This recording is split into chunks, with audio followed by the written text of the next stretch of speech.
Hi and welcome. Lisa here bringing you another product reveal with the Gnome Gardeners 4x6 clear stamp set.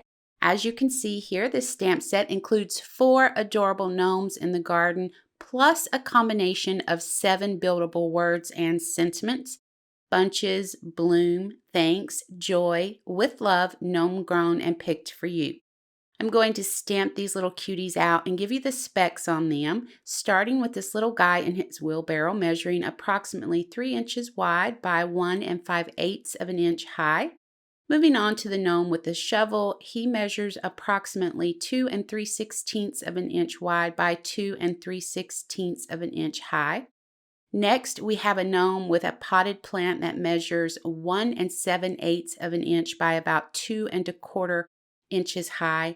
And then this last cutie here with his water can is about 1 5/8 of an inch by 1 7/8 of an inch high.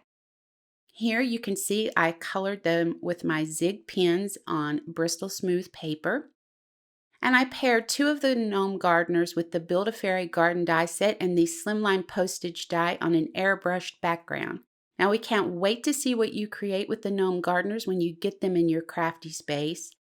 Everything is linked directly below for you so you can check the products out on the Whimsy Stamps website. Thanks for joining. Don't forget to ring that bell so you'll be notified of new content. And until next time, take care.